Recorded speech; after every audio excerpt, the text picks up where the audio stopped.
आज 3 जुलाई 2026 है, दिन है शुक्रवार का। मेरा नाम है प्रदीप शुक्ला। ये वीडियो सिर्फ एजुकेशनल पर्पज है। ना मैं कोई भी स्टॉक खरीदने की सलाह देता हूँ और ना ही बेचने की। आप जिस भी कंपनी के शेयर को खरीदना, खुद रिसर्च करना, एनालाइज करना, अपने फाइनेंशियल एडवाइजर की राय लेना, तब जाकर ये अपने पैसे को शेयर मार्केट में और ख़ास तौर पर किसी कंपनी पे लगाना। बात करने वाला हूँ टाटा टेक्नोलॉजी के बारे में, क्योंकि इस कंपनी ने बताया है कि कंपनी को एक अमेरिका की कंपनी के साथ एक स्ट्रेटजी पार्टनरशिप की है और $100 मिलियन का ये कॉन्ट्रैक्ट कंपनी ने किया है। जानेंगे इस कंपनी के रिटर्न को, देखेंगे फंडामेंटल को, फाइनेंशियल्स को, लास्ट में देखेंगे कि किसका कितना पैसा टाटा टेक्नोलॉजी में लगा हुआ है।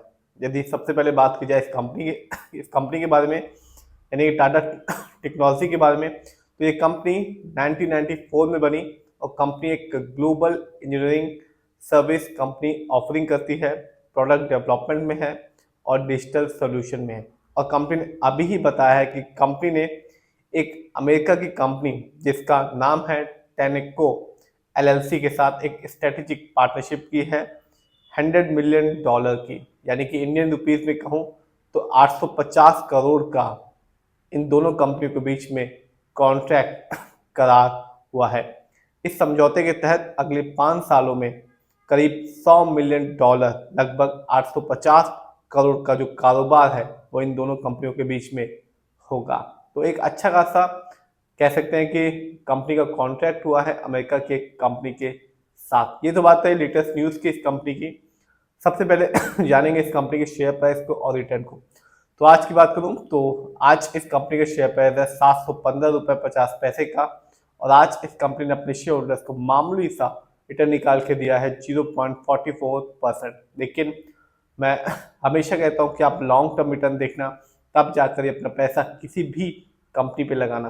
यदि बात की जाए इस कंपनी की, तो एक साल में इस कंपनी ने ना तो अपने शेयर होल्डर्स को निराश किया और ना ही माला माल किया, क्योंकि इस कंपनी ने सिर्फ 1.05% का निकाल के दिया। यानी आज से ठीक एक साल पहले इस कंपनी के शेयर प्राइस था 708 रुपए का, जो आज फिर ₹715.50 का। तो जिसने भी पैसा लगाया होगा उसे कुछ भी नहीं मिला होगा, क्योंकि इस कंपनी ने कुछ भी रिटर्न निकाल के नहीं दिया। निराश भी नहीं किया लेकिन कुछ भी रिटर्न नहीं दिया। लेकिन यदि बात की जाए 5 साल की, तो कंपनी के शेयर में भारी गिरावट देखने को मिली। कंपनी का शेयर गिर गया 40.41% का। यानी आज से ठीक 5 साल पहले इस कंपनी का जो शेयर प्राइस था वो था ₹1243.50 का, जो आज के दिन है ₹715.50 का। तो जिससे भी 5 साल पहले इस कंपनी में पैसा लगाया होगा उसे निराशा साफ देखने को मिली होगी, क्योंकि 1200 से ऊपर का शेयर प्राइस था 5 साल पहले, जो आज के दिन है ₹715.50। तो निराश किया इस कंपनी ने एक साल में भी और लॉन्ग टर्म में भी, यानी कि 5 साल में भी इस कंपनी ने अपने शेयर होल्डर्स को निराश किया है। देखते हैं इस कंपनी के स्टॉक के परफॉर्मेंस को। तो एक साल में इस कंपनी का जो हाईएस्ट शेयर प्राइस गया वो गया ₹784 का, जबकि एक साल में इस कंपनी का लोएस्ट शेयर प्राइस आया ₹507.40 का। यदि मैं इस कंपनी के कुछ इवेंट्स को देखूं तो इस साल इस कंपनी ने अपने शेयर होल्डर्स को 2 बार डिविडेंड दिया था। एक बार ₹8.35 का और एक बार ₹3.35 का। तो इसके बाद भी इस कंपनी की, यानी कि टाटा टेक्नोलॉजी की शेयर की अच्छी खासी क्वांटिटी होगी, उसे एक अच्छा डिविडेंड का अमाउंट देखने को मिला होगा।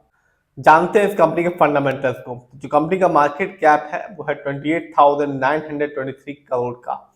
ये कंपनी लार्ज कैप की है क्योंकि मार्केट कैप 20,000 करोड़ के ऊपर का है। पीबी रेशियो 8.95 है। शेयर मार्केट में एक अच्छा पीबी रेशियो कहलाता है 1 या तो बिलो 3। इंडस्ट्री पी है 17.24। शेयर मार्केट में एक अच्छा इंडस्ट्री पी कहलाता है 20 से लेकर 25 के बीच में। ये बताता है जो कंपनी के स्टॉक है मार्केट में कैसा परफॉर्म कर रहा है। क्या वो बहुत ज़्यादा महंगा तो नहीं होगा शेयर मार्केट में, क्या बहुत ज़्यादा सस्ता तो नहीं होगा कंपनी का शेयर मार्केट में। डेट टू इक्विटी 0.24 है। आप भी देख सकते हैं इस कंपनी पर लोन कर्ज नहीं है।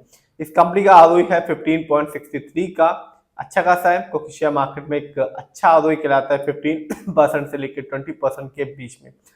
जब भी आप किसी कंपनी के फंडामेंटल्स को देखें तो आरओई जरूर चेक करें, क्योंकि बताता है कंपनी कैसे आपके पैसे को इस्तेमाल कर रही है। यदि कंपनी का आरओई हाई होता है या पॉजिटिव होता है तो साफ बताता है कंपनी आपके पैसे को सही से इस्तेमाल कर रही है इससे आने वाले समय में कंपनी आपको एक अच्छा खासा रिटर्न दे पाएगी। यदि कंपनी का आरओई कम होता है या नेगेटिव होता है तो बताता है कंपनी आपके पैसे को सही से इस्तेमाल नहीं कर पा रही, जिससे रिटर्न पाने की जो पॉसिबिलिटीज होती है लॉन्ग टर्म में वो कम हो जाती है।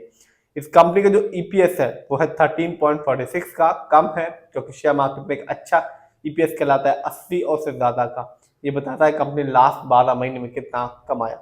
इस कंपनी का डिविडेंड यील्ड है 1.64 का। शेयर मार्केट में एक अच्छा डिविडेंड यील्ड कहलाता है 2% से लेकर 6% के बीच में, और हाई डिविडेंड यील्ड हमेशा अच्छा माना जाता है क्योंकि बताता है कंपनी रेगुलर बेसिस पे अपने शेयर होल्डर्स को डिविडेंड पे डिविडेंड दे रही है। इस कंपनी का बुक वैल्यू है 79.55 का और कंपनी का फेस वैल्यू है 2। जानते हैं इस कंपनी के फाइनेंशियल कंडीशन को। तो मार्च क्वार्टर में इस कंपनी का रेवेन्यू था 1603 करोड़ का, जबकि 2025 में इस कंपनी का ईयरली रेवेन्यू था 5680 करोड़ का। प्रॉफिट मार्च क्वार्टर में इस कंपनी का प्रॉफिट था 204 करोड़ का, जबकि 2025 में इस कंपनी का ईयरली प्रॉफिट था 547 करोड़ का। जानते हैं किसका कितना पैसा इस कंपनी पे लगा हुआ है। तो साफ है प्रमोटर यानी कि इस कंपनी के ओनर्स जिनका पैसा इस कंपनी में लगा हुआ है 55.18% का। रिटेलर्स यानी कि हम लोग का पैसा इस कंपनी में लगा हुआ है 33.10% का। एफआईआई यानी कि विदेशी निवेशक जिनका पैसा इस कंपनी में लगा हुआ है 8.27% का। डीआईआई जिनका पैसा इस कंपनी में लगा हुआ है 2% का, जबकि म्यूचुअल फंड का पैसा इस कंपनी में लगा हुआ है 1.44%। तो एक बात तो क्लियर है कि कंपनी ने अपने शेयर होल्डर्स को रिटर्न के मामले में निराश किया है, लेकिन कंपनी एक अच्छा खासा डिविडेंड हर साल अपने शेयर होल्डर्स को दे रही है और इस साल भी इस कंपनी ने अपने शेयर होल्डर्स को एक अच्छा खासा डिविडेंड दिया है। ऑर्डर्स भी कंपनी ले रही है और अभी $100 मिलियन का कंपनी का एक कॉन्ट्रैक्ट किया है अमेरिका की एक कंपनी से। फिर भी आप जिसमें पैसा लगाना, खुद रिसर्च करना, एनालाइज करना, अपने फाइनेंशियल एडवाइजर की राय लेना, तब जाकर अपने पैसे को शेयर मार्केट पे लगाना।